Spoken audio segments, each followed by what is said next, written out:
What is up, people of YouTube? I'm your host Vernon, and this is Finally Fishing.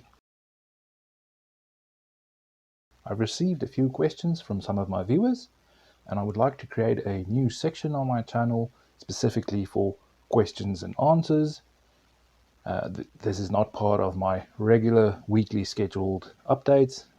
These uploads will more likely depend on how regularly I get some questions and can do some answering videos for you guys. That being said, let's get to some questions.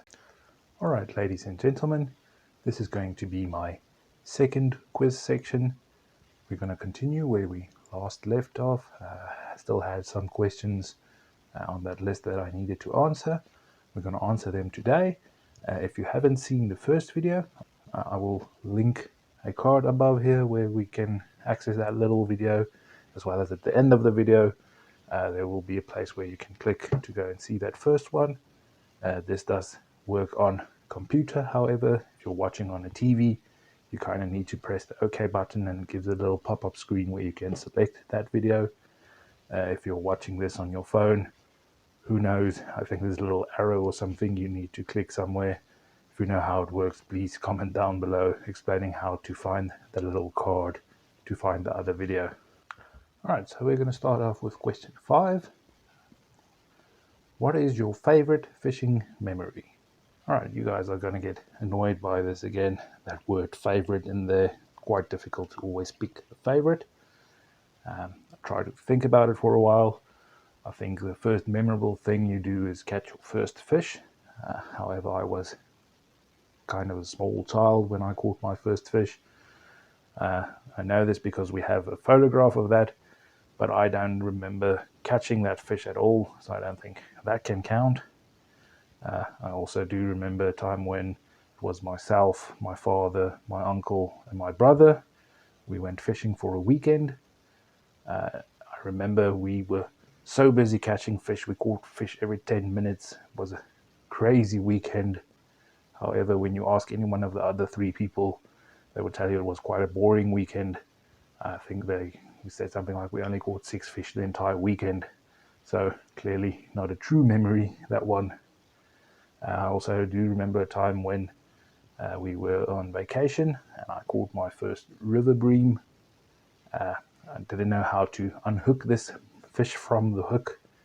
With all the spines and stuff, I was quite scared of that as I was still quite young. And I had to walk all the way back to our apartment to get my father to unhook the little fish, and I had to go all the way back again to release the fish. Luckily that fish was all right and he swam off. I also remember catching my first Cape cob. There was no one around on the beach, open for miles. I had to struggle with this fish. As soon as that fish landed on the sand in front of me, there was a guy next to me, and this guy asked whether I was going to keep the fish. After saying yes, he asked me whether I was going to keep the head of the fish, as he would like to make some fish head soup. And with a tiny little Swiss Army knife, I had to actually cut off the head of this fish to give to this poor guy to make some soup out of the head, as I was not going to use the head. And that is why I have a photograph of the fish without a head, because I had to kind of remove the head for this guy. So all sorts of memories, and the more you think about it, the more memories you get. I mean, fishing with friends, stuff like that. It is very difficult to choose favorite between all of these memories. Quite a few of them, but I don't think I can narrow down a favorite. Alright, so question 6. To which fishing spot would you like to someday go back to? This is a particular tricky question. I think the short answer would be all of them, but I don't think there are really specific spots that I would like to go back to. I think there are way too many spots that I still want to go to, so I'm not quite in the mindset where I want to think of going back to places. However, there are a few unique places that I think, if I kind of had to guess a place where I want to go back to, in KwaZulu-Natal in South Africa, there's a location called Orange Rock. It is quite a unique location where you have a deep valley or gully coming quite close to the shore, meaning you have lots of big fish, stuff like GTs and tuna that actually come quite close to the shore. These are fish you normally have to be on a boat to try and get. At this particular spot, you can catch these fish from the shore. So that would be a spot that I would think I like to go back to. However, I think there are way more places in the world that I actually want to go fishing. So not too worried about that yet. All right, so question 7. Based on what criteria do you update or change your life list? Location, skill, knowledge of fish species? This is a pretty good question. Let's start off by saying location. Not really. A common carp in South Africa is the same as in Europe, is the same as in America. So I don't think location is that important. Skill, on the other hand, depending on who you ask, may play a part in it. For instance, I quite recently caught a little shad with my hands. I mean, I did catch it. I did have a photo of me with it. It was the first shad I caught. But does that meet the criteria to go onto my life list? Depending on who you ask. I mean, if you look at it in this way, catching fish with spears and with nets, we've been doing that far longer than we've been catching them with rod and reel. So is skill important in getting something on your life list? That's open for debate. That's open to your own interpretation. But I'll get back to that one when I explain my criteria. Knowledge of fish species, that is actually quite an important one. This is not necessarily my knowledge of the fish species, but the overall scientific knowledge of the species. For instance, if you take the common carp, mirror carp, and leather carp, if you look at these fish, they do look like different species. They don't look similar at all. However, from a taxonomic point of view, these are the same species. Even though they look different, they are the same species. It's kind of the same with humans. We all look different, but we're all humans. Likewise, another example of this would be something like bass, largemouth bass, for instance. There is one species of largemouth bass, and quite recently they decided that there is a second one, that being the Florida bass. This is still open for debate whether it is a different species. At the moment it's seen as two different species, but as our knowledge of this grows, this might change as well. Okay, so what is my criteria for changing my life list? Well, I basically only have 3 rules for my life list. The first one being that it needs to be a fish. Something like crawfish, it's not a fish. Jellyfish, not a fish. Starfish, not a fish. So it needs to be a fish in order to go onto the life list. Secondly, I prefer that it's quite plain and simple. It needs to be caught on rod and reel. This means that for me, something caught in a net or caught by hands does not count for the life list. It has to be on rod and reel. This does not exclude hand lines. As with a hand line, I feel that your arm or your hand is actually the rod that you are using. So this does not exclude that, but I feel it has to be on rod and reel to kind of keep it part of the sport of fishing.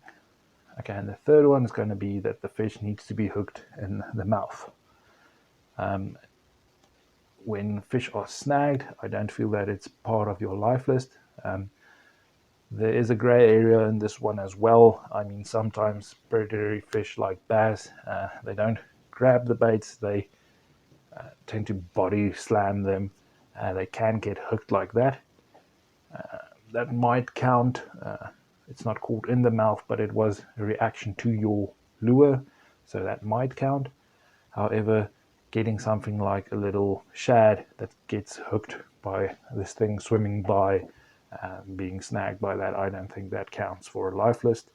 That is why I say it has to be hooked in the mouth in order to count for your life list. All right, so question 8.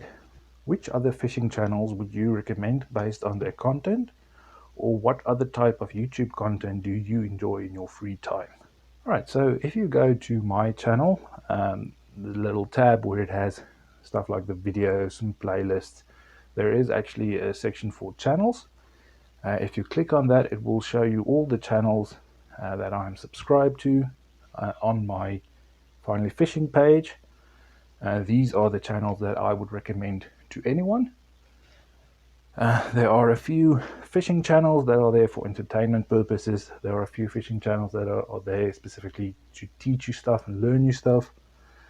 And then there are all sorts of entertaining or knowledgeable channels that I feel everyone can watch or benefit from. The second part of this question, content that I enjoy, I need to explain here that long before I started my channel, I've been on YouTube and watching YouTube videos, so I do have my own private account for that. I tend to try and keep the channel and my private life apart. So a lot of the times when people actually ask me to check out their channel, especially in the comments down below and stuff, I don't necessarily go and do that with my YouTube channel. I will do that with my private one. If I enjoy your channel, I would subscribe with that. And on that side, on my own private one, I have lots of different channels. We all like mysteries and stuff like that. So there's a lot of investigation type of channels that I follow, and lots of mysteries like monsters, and a lot of these things I don't necessarily believe in. Following channels for stuff like the Mandela effect and stuff like that, all sorts of mysteries and stuff. I don't necessarily believe in all those things, but I do enjoy watching them. I also have lots of comedy channels that I follow, people like Jimmy Carr, Sarah Milligan, Jim Gaffigan, people like that. Lots of comedy type of things, as well as some music channels. I do believe music is an important part of our lives. It helps you pick different moods and stuff like that. I also enjoy watching stuff like reaction videos, and I'm not really going to highlight any specific channels or anything like that. YouTube is a big platform with lots of stuff. You guys just need to know that the stuff that is on the Finally Fishing webpage is stuff that I do recommend, so you can go and have a look at that. All right, so last little question for this little list is going to be number 9. What would be your idea of a perfect day next to the fishing waters? Now, I think the answer for this question is in the question itself, next to the fishing waters. I am aware that I am in a privileged situation where I can go fishing. This does mean that I have the freedom that some people don't have, so I quite enjoy being out there. There are going to be days where you are not going to catch fish, but just being next to the water, being relaxed and thinking, just being out there is my idea of a perfect day. Of course, catching some fish, that's the point why you're out there, is that little adrenaline rush when you actually catch something. That always helps. But for me, it's just basically being out there and doing some fishing. But that is my own opinion on it. If you're asking this question out of the view of the channel, it is a bit quite different. I don't just go out there fishing. I actually plan each video ahead of time. Normally a few days before time that I start thinking of what it is that I want to go and do out there, what it is that I want to film. I pack the gear that I need, stuff like that. I also start thinking about what spots I want to film at. Do I need to get there early to secure that spot? Do I have a backup spot if that spot is already taken, if I can go somewhere else? I have all these little things that need to fall in place in order to create an entire video. But you can plan all you want. that's not how life works. So I don't think I've ever had the perfect day in that sense where everything worked out according to plan. So I don't think I've had a perfect day for the channel. But like I said, for me, just being out there makes it perfect. All right, guys, these were a couple of interesting questions. I would love to hear more of your questions. I'd love to answer these questions.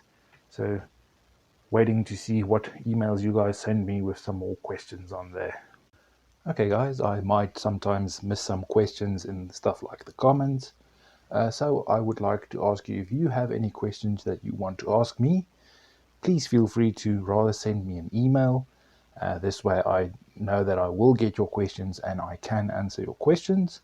Down in the description part of the video, I will link my email address if you want to send your questions to me. You can also do so via my website, the Finally Fishing website. In the contact part there, you can send me an email from there as well. Please do notify me in your email, however, whether you would like to remain anonymous, but I would like to encourage you guys to not be anonymous, as lots of the questions you guys ask is questions that a lot of the people want to know the answers to. A lot of people are asking these questions, so don't be afraid. All right, that's it for this video. Thank you for watching. I'll see you next time.